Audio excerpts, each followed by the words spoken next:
आपने जो विधानसभा क्षेत्र 25 विधानसभा क्षेत्र मेरे ख्याल से, वहां जाकर जब आपने पूछा कि आप किसको विधायक चुनेंगे, मतलब आप किस पार्टी को वोट देंगे, तो उसका जो आंकड़ा है, अगर मैं महागठबंधन की दो पार्टियों के अभी तक आंकड़े की बात करूं तो आरजेडी को 28%, 28% और कांग्रेस को 7%, मतलब ये 35% पे जाता है।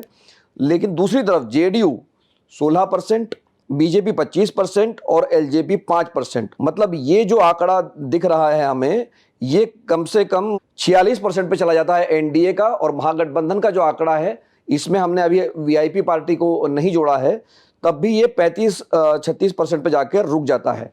तो इस आंकड़े का मतलब तो एक बहुत बड़ा 6-7% का एज दिख रहा है एनडीए को। Yes sir. सर इसमें हमने लेफ्ट लेफ्ट को नहीं जोड़ा है, वीआईपी को नहीं जोड़ा है। और अगर 6-7% का अगर हमने 2020 विधानसभा चुनाव के परिणाम को अगर देखे तो उस टाइम दोनों गठबंधन में 0.03% का फर्क था। लेकिन 2020 में एलजेपी जिसने 5.7% वोट शेयर लिया था वो अलग लड़ी थी, लेकिन इस बार वो हमको एनडीए के साथ दिख रही है। अगर लास्ट टाइम वो एनडीए के साथ रही थी तो 6% का फर्क तो लास्ट टाइम ही होता था। और एलजेपी का जो मतदाता है वो एनडीए को प्रेफरेंस देने वाला ये हमको लोकसभा चुनाव में दिखाई दिया है। 6-7% का फर्क होने का कारण ये एक मेजर कारण है। केंद्र में और राज्य में एनडीए की सरकार है। 8 मंत्री बिहार से आते हैं जो केंद्र में है।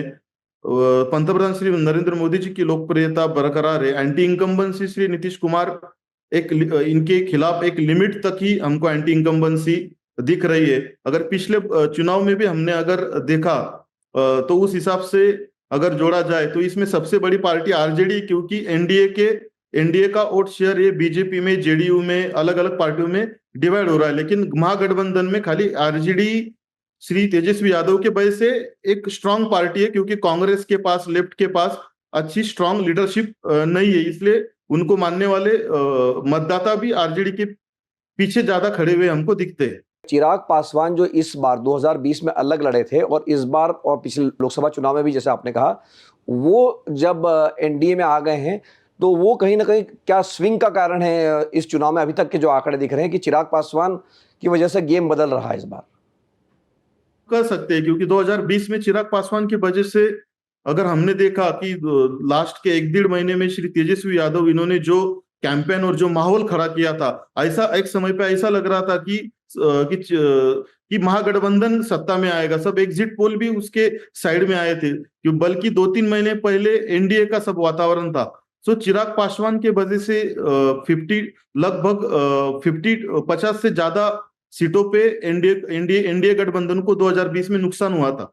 तो इस बार वो फर्मली एनडीए के साथ खड़े दिख रहे हैं, केंद्र में भी मंत्री है। तो ऐसा लग रहा है कि इस बार केमिस्ट्री एनडीए की 2020 की तुलना में बहुत अच्छी नजर आ रही है। तो इसलिए एनडीए आज की डेट में हमको मजबूत नजर आ रहा है। लेकिन आने वाले समय में, जैसे 2020 विधानसभा में लास्ट के 1-1.5 महीने में श्री तेजस्वी यादव इन्होंने जो माहौल खड़ा किया था, इस बार भी अगर वैसा माहौल बेरोजगारी या पलायन के खिलाफ इस मुद्दे को लेके खड़ा होता है तो परिस्थिति 2020 जैसी भी हो सकती है। नहीं तो एक बात जो इस बार बिहार में चर्चा है कि पिछली बार जो भूमिका चिराग पासवान ने निभाई थी वोट काटने की, और उसका नुकसान खासतौर पे जेडीयू को हुआ था, वो भूमिका इस बार प्रशांत किशोर निभा सकते हैं। तो क्या प्रशांत किशोर, जिसको कह रहे हैं कि वोट काटने वाली पार्टी साबित होगी, किसका नुकसान कर सकती है वो? अभी जो उपचुनाव हुए थे बिहार में, तो उपचुनाव में 4 जगह को मिला के कुछ तो 10% का एवरेज वोट शेयर जन स्वराज पार्टी को मिला है।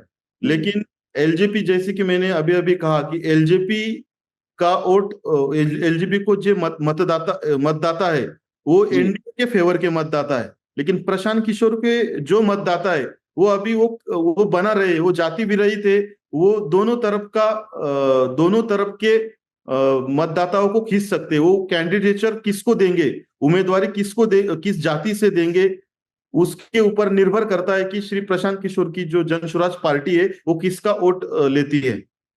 अभी हम ये नहीं कह सकते कि उनसे आरजेडी को या महागठबंधन को नुकसान होगा। उनका ऐसा कोर बेस नहीं है, उस पार्टी कोर वोट बेस नहीं है उस पार्टी का ताकि वो कोई फॉरवर्ड कास्ट से ज्यादा वोट ले रहे या तो कोई मुस्लिम या बैकवर्ड कास्ट से ले रहे, वो जी। उनके उम्मीदवार जिस जात समुदाय से आएंगे उसमें ज्यादा छेद करेंगे। ऐसा अभी हमारे रिसर्च में हमारे सामने आया है। तो एक और जो आपके सर्वेक्षण में बात है विशाल जी, वो ये बात है कि जैसे आपने कहा कि कुल मिलाकर जो अंतर बढ़ रहा है दोनों में, एनडीए और इंडिया अलायंस में, वो तो करीब 6-7% का है। लेकिन जब हम ये अंतर महिला वोटरों में देखते हैं तो 49% महिलाएं जो है एनडीए के साथ में हैं और 38% जो है वो महागठबंधन या इंडिया के साथ है। तो ये 10-11% का गैप हमने पिछली बार भी यही देखा था कि जो एनडीए की जो जीत का कारण महिलाएं बनी थी, तो इस बार भी पुरुषों में तो फासला कम है 3% का, जो कि कम किया जा सकता है अगले 6 महीनों में। लेकिन महिलाओं में जो 10% का अंतर है, क्या इसका क्या कारण है और क्या यही सबसे बड़ा मतलब चुनाव के परिणाम पर जो असर डालेगा कि महिलाएं किसको वोट देती है? अगर आपने देखा महाराष्ट्र में जो चुनाव हुआ था अभी, लाड़की बहन योजना जो महाराष्ट्र में आई थी, उसके जी। बाद उसके पहले एमपी में आई थी, तो महाराष्ट्र का चुनाव एक तरफा चुनाव हो गया महिलाओं को जी। लाने के कारण। लेकिन बिहार में जैसे कि हमने अभी बोला, श्री नीतीश कुमार, इन महिलाओं में इनकी लोकप्रियता अधिक है। उसका कारण है उन्होंने जो शराबबंदी जो लाई, महिलाओं के लिए जो विशेष योजना लाई है, बेटी बचाओ बेटी बढ़ाओ, महिला आत्मनिर्भर योजना, मुख्यमंत्री कन्या विवाह योजना, 10वीं 12वीं ग्रेजुएट छात्रा को सरकार की तरफ से स्कॉलरशिप दी जा रही है। सो ऐसी महिलाओं को 2 दिन में कर्ज मंजूरी मिल रहा है। मुख्यमंत्री महिला उद्यमी योजना, सो ऐसे मुख्यमंत्री कन्या उत्थान योजना। सो ये जो लोग महिलाओं के बारे में जो अलग अलग योजनाएं नीतीश सरकार ने जो लाई है, तो उसका फायदा यहाँ पे होता हुआ दिख रहा है। 4% से अधिक महिला पुरुषों की तुलना में एनडीए को वोट कर रही है, वोट रुझानों में दिख रही है। और उसी महागठबंधन महिलाओं में बहुत पीछे दिख रहा है एनडीए की तुलना में। तो सबसे आखिर में जो सवाल आपने लोगों से पूछा था कि क्या वो सरकार के कामकाज से संतुष्ट है या असंतुष्ट है, तो हमने इस आंकड़े को जोड़ दिया विशाल जी। जो संतुष्ट है उसमें कुछ हद तक संतुष्ट है और पूरी तरह से संतुष्ट है, तो वो आंकड़ा करीब करीब 58% पे जाता है। और जो थोड़े असंतुष्ट है या पूरी तरह से असंतुष्ट है, वो आंकड़ा करीब 40% पे बैठता है। तो ये इस आंकड़े से तो ये लगता है कि लोगों को कोई शिकायत नहीं है नीतीश कुमार की सरकार से। मैंने जो अभी कहा 20 साल का एंटी इनकम्बेंसी है, लेकिन वो एक लिमिट तक ही है। क्योंकि इसका कारण वो है कि अभी श्री नीतीश कुमार एनडीए के साथ है। जो एनडीए को मानने वाला जो मतदाता है, फॉरवर्ड वोटर्स हो या ओबीसी हो, वो हमें सरकार के साथ दिखाई दे रहा है। महिला सशक्तिकरण योजनाएं हो या नीतीश कुमार जी की सुशासन बाबू इमेज हो, या उन्होंने जो अपराध जो कम हुए पहले तुलना में, और एनडीए केंद्र में एनडीए सरकार, राज्य में एनडीए सरकार, अभी अभी केंद्र सरकार ने बजट में 60,000 करोड़ का बजट बिहार को दिया। वो किसी भी बड़े राज्य से ज्यादा था। अभी अभी पंतप्रधान श्री नरेंद्र मोदी बिहार में आए थे, उन्होंने 15,000 करोड़ की राशि का ऐलान किया। तो ये सब इन सब चीजों को देखते हुए एनडीए के फेवर के मतदाताओं की संख्या राज्य में अधिक होने के कारण राज्य सरकार के बारे में भी मतदाता संतुष्ट दिखाई दे रहे हैं।